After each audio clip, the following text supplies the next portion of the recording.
आज बच्चों हम रॉबर्ट नर्सिंग होम दूसरा अध्याय जो रॉबर्ट नर्सिंग होम है उसके चौथे पार्ट पर हम चलते हैं। चौथा पार्ट अब आपको हम आज पढ़ाएंगे, आपसे शेयर करेंगे। और इसके पहले हमने आपको 3 पार्ट का वीडियो भेज दिया है। पहले में है पाठ के केंद्रीय भाव की समीक्षा हुई थी और पाठ का सस्वर वाचन, मुख्य अवतरणों की व्याख्या तथा मुख्य अवतरण से संबंधित जो प्रश्नोत्तर थे, ये 2 पार्ट में आपको हमने पढ़ाया था। फिर उसके बाद केंद्रीय भाव पर आधारित लघु एवं अति लघु उत्तरीय प्रश्नों से आपको अवगत कराया। इसलिए ये इस तरह बांट के पढ़ा कि आपको अच्छी तरह से बढ़िया समझ में आ जाए। फिर है आज हमें पढ़ाना है कि रिपोर्टाज का क्या उद्देश्य है। जो ये रिपोर्टाज आपने पढ़ा रॉबर्ट नर्सिंग होम में, इसका उद्देश्य क्या है और इससे हमको क्या शिक्षा मिलती है, क्या प्रेरणा मिलती है, इस पर हमको आज पढ़ना है। और ये पाठ के बहुत ही महत्वपूर्ण है। पाठ केवल पढ़ लेना और पढ़ करके परीक्षा पास कर लेना ही सब कुछ नहीं होता है बेटा। उसको अपने जीवन में, इस पाठ से हमको क्या प्रेरणा मिली और उस शिक्षा को, उस प्रेरणा को अपने जीवन में हम कैसे उतारें, ये भी बहुत महत्वपूर्ण अहम भूमिका है। तो अब हम चलते हैं कि इस पाठ से हमको क्या शिक्षा मिली है और लेखक को इस रिपोर्ट लिखने का उसका क्या उद्देश्य रहा है, इस पर हम चलते हैं।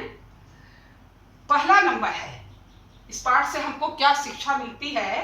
पहला है, इसका उद्देश्य क्या है। मानव सेवा ही सबसे बड़ी ईश्वर सेवा है। मानव सेवा ही सबसे बड़ी ईश्वर सेवा है। इस सेवा भाव से अनुप्राणित होकर मनुष्य अपने जीवन को सफल बना सकता है। इसका संदेश लेखक द्वारा जनमानस को दिया गया है। मानव सेवा ही सबसे बड़ी ईश्वर सेवा है। इस सेवा भाव से अनुप्राणित होकर के मनुष्य अपने जीवन को सफल बना सकता है। इसका संदेश लेखक द्वारा जनमानस को दिया गया है।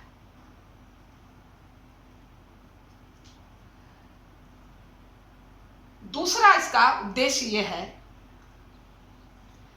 रॉबर्ट नर्सिंग होम में कार्यरत सिस्टर और मदर वर्ग के सेवापरायण रूप की झलक दिखाकर उनके गुणों जैसे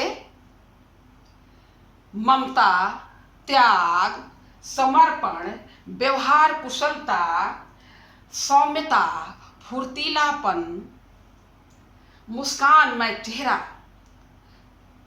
कार्य के प्रति चुस्ती और फुर्ती को दिखाकर लेखक यह बताना चाहता है या यह संदेश देना चाहता है कि यह ऐसा अद्भुत गुण है कि मानव इन्हें अपनाकर, हर प्राणी इसे अपनाकर अपने मनुष्यत्व को प्राप्त कर सकता है, अपने जीवन को कृतार्थ कर सकता है, धन्य बना सकता है। दूसरा है, पुनः फिर से, रॉबर्ट नर्सिंग होम में कार्यरत सिस्टर और मदर वर्ग के सेवापरायण रूप की झलक दिखाकर उनके गुणों जैसे ममता, त्याग, समर्पण, व्यवहार कुशलता, सौम्यता, फुर्तीलापन, मुस्कानमय चेहरा, कार्य के प्रति सजग, फुर्ती और चुस्ती को दिखा करके लेखक पूरे जनमानस को ये बताना चाहता है कि यह ऐसा अद्भुत और चमत्कारी गुण है, इसमें चुंबकीय शक्ति है कि इन गुणों के द्वारा मनुष्य या हर प्राणी अपने जीवन को सफल बना सकता है और अपने श्रेष्ठ जीवन के औचित्य को प्राप्त कर लेता है। वह किस लिए इस संसार में आया है, क्या करने के लिए आया है, इन गुणों के माध्यम से उसको वह सफल बना लेता है। तीसरा बेटा इसमें यह है, इसका शिक्षा या उद्देश्य इसका यह है कि हमारे भारत देश में भारतीयों की जो कथनी और करनी के अंतर के दोष को उद्घाटित किया है लेखक ने। भारतीयों की जो कथनी और करनी में जो कहते हैं उसको करते नहीं, केवल उनके कथन तक ही सीमित रहता है, उनके कंठ तक ही सीमित रहता है, वह अपने कर्म में उसको परिणित नहीं करते हैं। खाली दूसरों को उपदेश देने के लिए उसको रहता है और अपने कार्य प्रणाली में उसको शामिल नहीं करते हैं। इस का उद्घाटन किया है और लेखक द्वारा भारतीयों की इस आलोचना का मुख्य उद्देश्य यह है कि सभी भारतीय भी विदेशियों द्वारा कथनी और करनी में समानता के गुण को अपनाकर भारतीय भी विदेशियों की कथनी और करनी में समानता के गुण को अपनाकर अपना मार्गदर्शन कर सकते हैं, अपने मार्ग को श्रेष्ठ बना सकते हैं, अपना मार्ग प्रशस्त कर सकते हैं।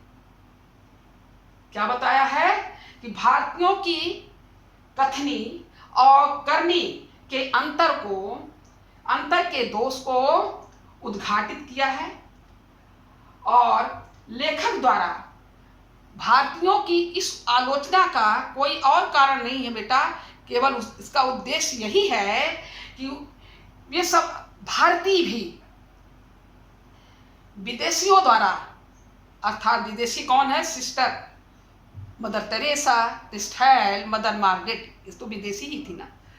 तो उनकी कथनी और करनी में भारतीय भी विदेशियों की कथनी और करनी में समानता के गुण को अपनाकर अपना मार्गदर्शन कर सकते हैं, अपना मार्ग प्रशस्त कर सकते हैं।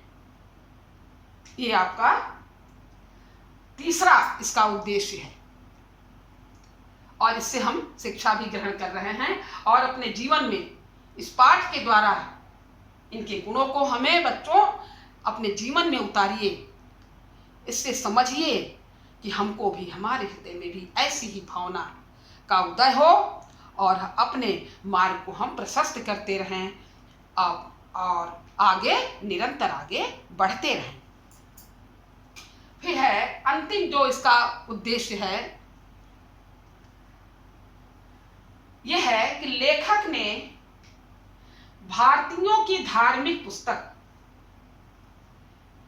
गीता के निष्काम कर्म की ओर संकेत करके, हमारी जो धार्मिक पुस्तक गीता है उसमें निष्काम कर्म की भावना पर बल दिया गया है, क्योंकि ईश्वर ये जानता है कि मानव को क्या चाहिए, उससे मांगने की जरूरत नहीं है, केवल निष्काम निस्वार्थ भाव से अपने कर्म को निष्ठापूर्वक करते, बड़ी ईमानदारी से करते रहना चाहिए। ये उसमें उपदेश दिया गया है, जिसका साकार रूप किसने दिया है, क्रिस्टल के चरित्र से मिला है, मदर टेरेसा के चरित्र से मिला है, मदर मार्गरेट के चरित्र रूप में देखा गया है।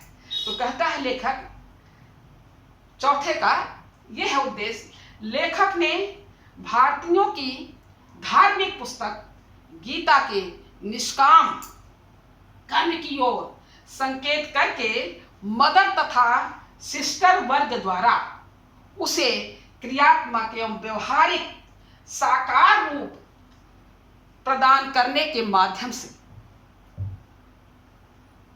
प्रेरित किया है, ये प्रेरणा दिया है कि प्रत्येक श्रेष्ठ कार्यों को केवल उपदेश तक ही सीमित नहीं करना है, अर्थात कंठ तक ही सीमित नहीं करना है, बल्कि उसे क्रियात्मक और व्यवहारिक रूप प्रदान करके अपने आचरण को पवित्र बनाना है।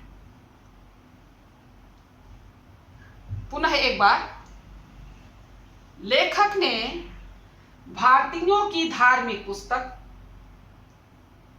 गीता के निष्काम कर्म की ओर संकेत करके मदर तथा सिस्टर वर्ग द्वारा उसे क्रियात्मक एवं व्यवहारिक साकार रूप प्रदान करने के माध्यम से प्रेरित किया है कि प्रत्येक श्रेष्ठ कार्यों को केवल उपदेश तक ही सीमित नहीं करना है, बल्कि उसे क्रियात्मक और व्यवहारिक रूप प्रदान करें और अपने आचरण को पवित्र बना सकें।